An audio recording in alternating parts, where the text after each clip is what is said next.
तो वो हमारे बगल में आके लेट जाते हैं।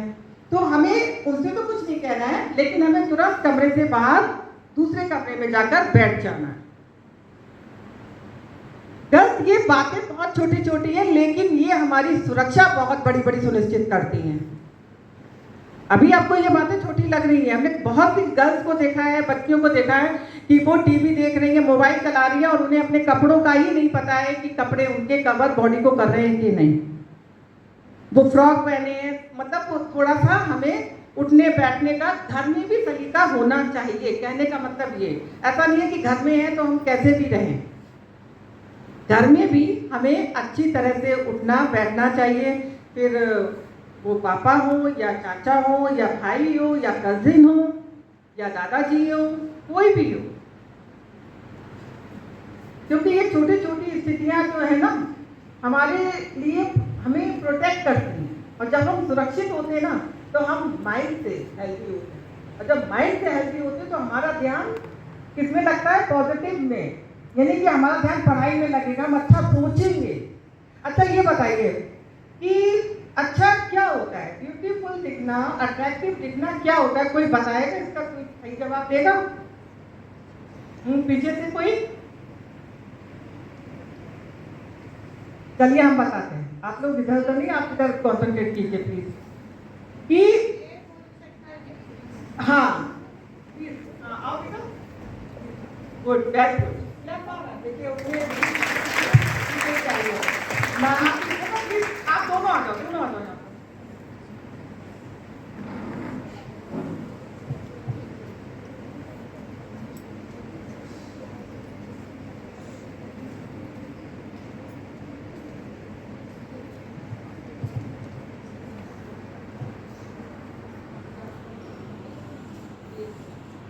क्या होता है?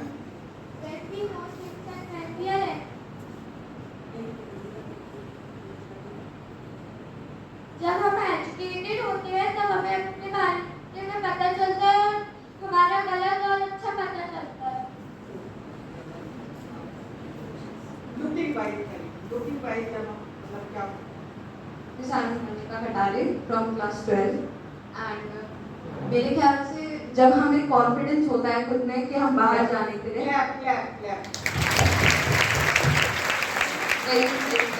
कॉन्फिडेंस क्या होगा? जब हम अपने पर वर्क करेंगे। कॉन्फिडेंस इतनी आसानी से नहीं आता है, इतनी आसानी से नहीं आता है। जब हम अच्छा सोचते हैं, लोगों के लिए अच्छी भावनाएं रखते हैं, क्या होता है कि अगर किसी के बात अच्छा है तो हमें तो जेलस नहीं होना है। आपकी फ्रेंड के बात काफी अच्छे आए तो हमें तो जेलस नहीं होना है, बल्कि उससे प्रेरणा लेनी है कि इसके इतने अच्छा है तो हमें इससे भी ज्यादा मेहनत करनी है। जब हम प्रेरणा लेते हैं तब वो अपनी ग्रोथ बढ़ाते हैं, और जब हम जेलस होते हैं तो हम अपनी ग्रोथ को रोक देते हैं। यानी कि रेलवे प्रोटेक्शन फोर्स वहां पर पहुंचेगी, आपकी आइडेंटिटी को भी हाइड रखा जाएगा कि ये भी नहीं है कि इसको डिस्क्लोज किया जाएगा, और जो गंदे लोग होंगे उनको पकड़कर ले जाएंगे और आप सुरक्षित हो जाएंगे। नेक्स्ट स्टेशन पे जब आएगा ट्रेन का, जब आप जा रही होंगी तो नेक्स्ट स्टेशन पर रेलवे महिला हेल्पलाइन की टीम तुरंत आपकी हेल्प के लिए पहुंच जाएगी। लेकिन कब? जब आप अपने फोन से नंबर डायल करेंगे। कौन सा नंबर? 182। जैसे हम लोग 112 याद रखते हैं, वैसे ही आपको 182 भी याद रखना है, ठीक है? अब बात करते हैं कि जैसे हम शॉपिंग करने जाते हैं तो कई लोग क्या करते हैं, कपड़े खरीदते हैं जब हम मॉल में, तो हम चेंज करते हैं कपड़े, करते हैं कि नहीं? कि ये ड्रेस चेक करके देखें, ये वाली ड्रेस कर, कितने लोग करते हैं? हाथ ऊपर करें। मैक्सिमम सभी करते हैं। पर क्या हम ये ध्यान देते हैं कि जहां हम अपने कपड़े मतलब चेक कर रहे हैं तो वो जगह सेफ है कि नहीं? आपको पता है कि हिडन कैमरे कितने छोटे छोटे होते हैं? हमारे जो बल्ब के स्विच जो होते हैं इसमें भी लगे होते हैं। अगर चेंजिंग रूम में कोई डमी रखा है तो उसकी आईज पर भी लगे होते हैं। कई बार आईज की जो पुतली होती है ना, वहां पर भी लोग हिडन कैमरे लगाए जाते हैं। तो हमें क्या करना है कि हमें अपने प्ले स्टोर पे जाके, हम बहुत गेम वगैरह ना खेलते हुए इस ऐप को डाउनलोड करें, हिडन कैमरा डिटेक्टर ऐप।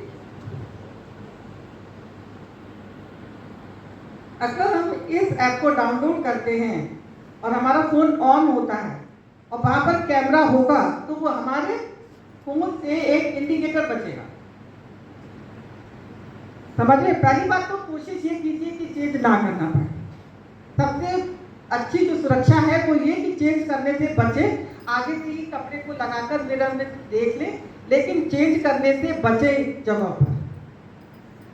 ठीक है, तो अगर करना भी पड़ता है तो एक hidden camera detector app download करके रखें प्ले स्टोर पर, और अगर वहाँ पर कैमरा होगा तो हमारा इंडिकेटर बचेगा फ़ोन का और हम कपड़े चेंज करने से बच जाएंगे, उस कैमरे में आने से बच जाएंगे। ठीक है, कौन सा ऐप है बताइए, याद रखिएगा। अच्छा, नंबर हमने कौन सा लर्न कराया था अभी, 182। ये जरूर याद कर लीजिएगा, क्योंकि हम लोग झांसी से बाहर तो जाते ही जाते हैं, ट्रेनों में बैठते ही बैठते हैं। यहाँ पर कोई भी गर्ल नहीं होगी जो ट्रेन में नहीं बैठी होगी अभी तक, है कोई? नहीं ना। अब बात करते हैं कि हमारे घर में गर्मी की छुट्टियां हुई हैं, रिलेटिव्स भी आते हैं। कौन लेकर आए आपको? जोर से बोलो। मम्मी पापा लेकर आए ना। इतने अच्छे स्कूल में कौन पढ़ा रहा है? मम्मी पापा पढ़ा रहे हैं।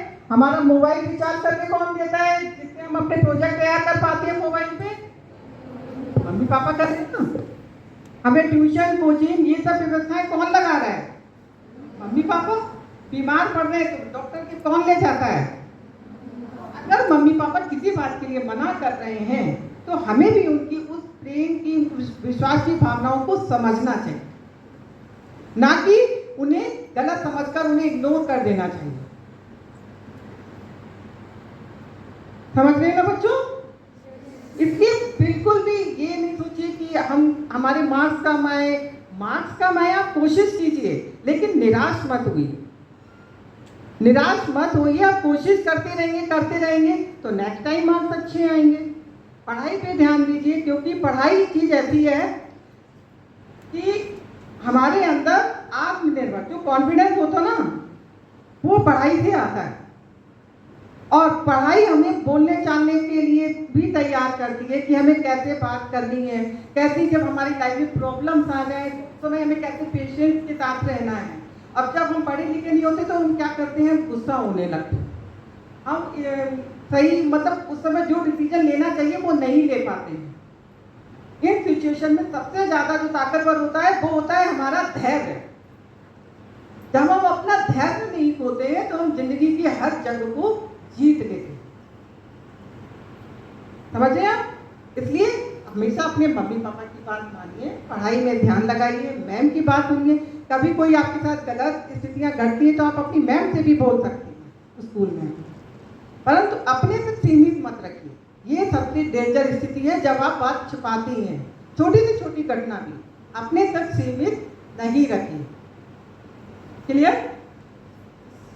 अब बात करते हैं सोशल मीडिया पे। जब हमारी मम्मी हमसे बोलती हैं कि बेटा ज़्यादा छोटे कपड़े मत पहन, बोलती हैं कि नहीं, फास्ट फूड मत खाओ, ज़्यादा मोबाइल मत चलाओ, है ना, पढ़ाई में ध्यान लगाओ, टीचर की जो गाइडलाइन उनको फॉलो करो, कहती है कि नहीं? वो एक दिन कहती है, 2 दिन कहती है, वो बराबर कहती है। लेकिन अब क्या होता है कि हम इरिटेट होने लगते हैं, हम अपनी मम्मी से ही इरिटेट होने लगते हैं और धीरे धीरे जाने अनजाने हमारे और उनके बीच एक कांच की दीवार वो दिखाई नहीं देती है, पर वो खड़ी हो जाती है। हम अपनी मम्मी से डिस्टेंस बनाने लगते हैं। हमें लगता है कि मम्मी तो ऐसे ही बोल रही है। तो आपको पता है मम्मी क्यों बोलती है ऐसे? अच्छा बस ये बताइए, आप लोग स्कूल आते हैं, स्कूल बैग लेकर आते हैं, उसमें क्या क्या लेकर आते हैं, कौन बताएगा? बताइए क्या क्या लेकर आते हैं स्कूल बैग में? और जोर से बोलिए।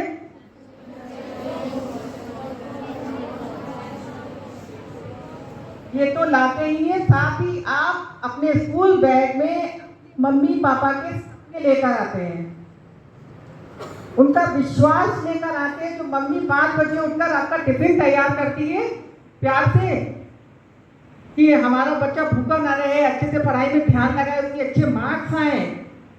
जब आप बीमार पड़ जाते हैं तो आपके हल्दी वाला दूध देती है, माथे पे कौन लगता है पट्टी, ये बताइए, मम्मी रखती है। तो हमारा भी ये दायित्व बनता है, ये जिम्मेदारी बनती है कि हम उनके सपने पूरे करें, उनके विश्वास पर खरे उतरें। बच्चों, आप लोगों की इसमें क्या लगता है कि उसके पास बहुत कुछ है? ये स्थितियां बहुत होती है कि हम दूसरे को देखते हैं कि वो देखो उसके मार्क्स भी अच्छे आते हैं, उसकी फैमिली भी बहुत रिच है, और मतलब दूसरे वाले को हम बेटर समझते हैं, परंतु ऐसा नहीं है। हर किसी की लाइफ में कोई ना कोई कमी जरूर होती है। जैसे कोई के फैमिली में फाइनेंशियल इश्यूज होते हैं, किसी के फैमिली में हेल्थ इश्यूज होते हैं, किसी के माँ बाप अच्छे नहीं होते हैं, वो बच्चों की केयर नहीं करते हैं। ये फैक्ट है आज का, समझ रहे हैं? अगर आप ब्रांडेड कपड़े पहन रहे हैं, तन पे कपड़े हैं और आपका पेट भरा हुआ है, और आपको माँ बाप ने, आपको अपने मम्मी पापा ने इतने झांसी के प्रतिष्ठित विद्यालय में पढ़ा रहे हैं, सुख सुविधाएं सारी दे रखी है, तो आप अपने आप में ब्लेस्ड हैं, आप किसी से कम नहीं हैं। तो हमें वर्क किस पे करना है? हमें वर्क अपनी पर्सनालिटी पे करना है, पढ़ाई पे करना है, साथ ही साथ अपनी पर्सनालिटी पर भी करना है। हमें अपनी मम्मी की बात का बुरा नहीं मानना है। आपको पता है कि आप जैसे बच्चों के साथ कितना गलत हो रहा है आज का, ये बताइए। आप रोज टीवी चैनल, न्यूज़पेपर में देखती हैं, आपके यूट्यूब पे वीडियोस इतने डाले होते हैं, आपसे भी छोटी छोटी बच्चियों के साथ आप बराबर, मतलब मम्मी बराबर भाभी, कोई भी एज का कोई भी वो नहीं है, एज लिमिट तो कोई है ही नहीं, इतना गलत हो रहा है। तो वो आज के समय को देखते हुए, डरते हुए, आपकी सुरक्षा को ध्यान में रखते हुए आपको ये सब चीजें करने के लिए रोकती हैं, ना कि वो इसलिए कि वो आप पर विश्वास नहीं करती। वो आप पर तो विश्वास करती है, परंतु दुनिया के लोगों पर विश्वास नहीं करती, जो विकृत मानसिकता लेकर आप ही के आसपास रह रहे हैं। इसलिए हमें अपनी मम्मी पापा की बातों को बुरा नहीं मानना चाहिए। अब हम कुछ पूछने वाले हैं, आप एक साथ सब जवाब दीजिएगा, ठीक है? ठीक है। पार्ट नंबर 1, ये हमारी बॉडी का सेंसिटिव पार्ट है, तो इसे कोई भी नहीं देख सकता है और ना ही टच कर सकता है। पार्ट नंबर 2, लेग के बीच का हिस्सा, ठीक है। Part number 3 and part number 4 भी, लिप्स भी हमारा। अगर हम कोई भी, हमारे घर का मेंबर भी, या कोई भी रिलेटिव, या घर के बाहर, या आपके कहीं रोड पर जा रही है, चलते फिरते कोई भी अनजान इंसान आपको इन बॉडी के पार्ट्स को टच करता है, तो वो होता है डेंजर टच। उस समय आपको क्या बोलना है? Don't touch me. जोर से बोलिए, डोंट टच मी। अगर वो बार बार मना कर रहा है, आपके बार बार मना करने पर भी नहीं मान रहा है, तो आपको और लाउडली बोलना है, शोर मचाना है, लेकिन उसको छुपाना नहीं है, सहन नहीं करना है। तुरंत अपनी मम्मी पापा को जाकर घर पर भी बताना है, अपनी मैम को भी बताना है, अपनी दीदी को बताना है, लेकिन अपने मन में ये बात बिल्कुल भी नहीं रखनी है।